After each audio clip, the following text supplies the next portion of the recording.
Olá, meus queridos, aqui quem fala é o Rodrigo e hoje nós iremos continuar meditando a liturgia do dia que a igreja nos propõe. E hoje a igreja celebra a memória do grande abade e pai dos monges São Bento. São Bento ele viveu entre os séculos V e VI, ou seja, nos primórdios do cristianismo. Ele nasceu em Núrcia, na Itália, de uma família rica e nobre, a família Nícia. E ele teve uma irmã gêmea, de nome Escolástica, que também foi canonizada pela Igreja Católica, Santa Escolástica. E muito novo, São Bento foi para Roma estudar filosofia. E lá ele teve contato com a vida do povo romano. E diante das futilidades daquele povo, que só pensava em bebidas, sexo, festas, São Bento viu a superficialidade de como viviam os romanos e então ele decidiu se afastar e estudar o cristianismo. E então, estudando a doutrina cristã, passa um tempo, ele vai para uma gruta e passa alguns anos nessa gruta vivendo em completa solidão e vida de oração.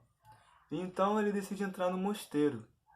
Logo, ele se torna o prior daquela comunidade monástica, ou seja, o líder dos monges. Só que São Bento queria viver uma radicalidade. Ele não queria apenas alguns traços do Evangelho de Cristo. Ele queria viver por completo. Infelizmente, muitos monges não queriam essa radicalidade de um amor a Jesus Cristo, capaz de viver tudo aquilo que Jesus Cristo nos propôs a viver. E então, eles tentam envenenar São Bento, mas São Bento, milagrosamente, consegue escapar, sai do mosteiro e então ele vai para o Monte Cassino e lá ele funda o seu próprio mosteiro, com uma regra fundamental. A regra ora et labora, ou seja, oração e trabalho.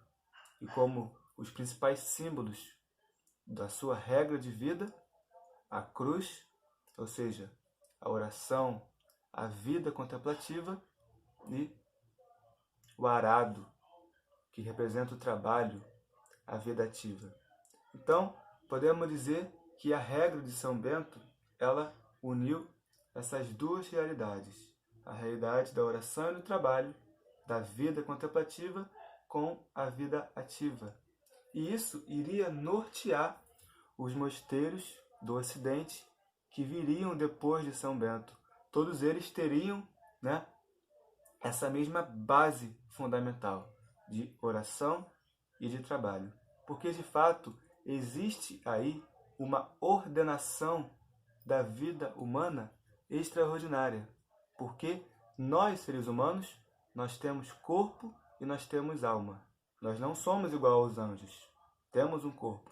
E nem somos iguais aos animais. Temos uma alma. Um anjo não tem as paixões que nós, seres humanos, temos, típicas de quem tem corpo. E, ao mesmo tempo, os animais não são capazes de uma intimidade profunda com Deus, como nós, que temos alma, somos capazes.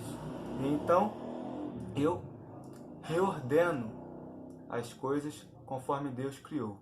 Tanto o meu corpo, alimentando a alma, tanto a minha alma, alimentando o meu corpo.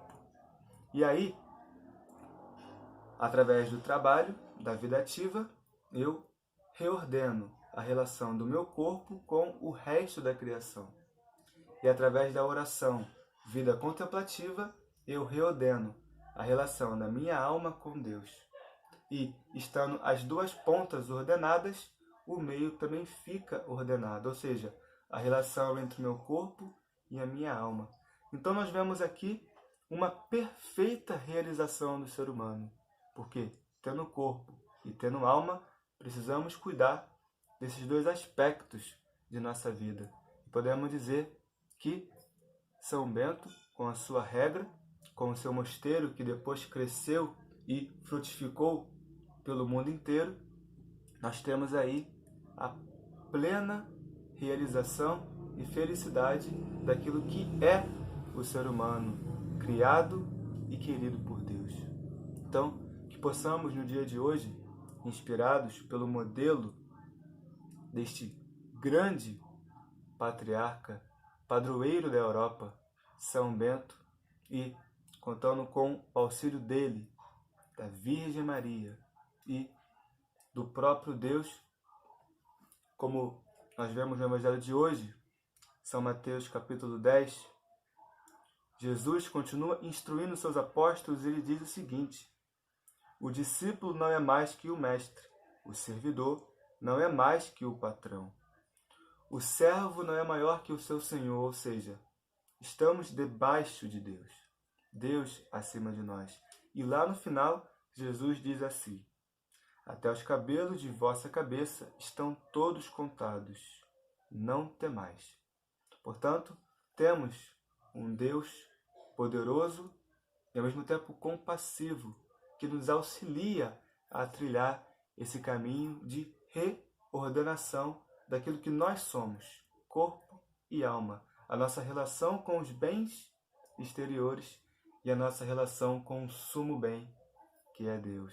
Então, que o céu nos ajude e que nós possamos, assim, reorganizando a nossa vida interior, podermos trilhar um verdadeiro caminho de santidade. Deus abençoe.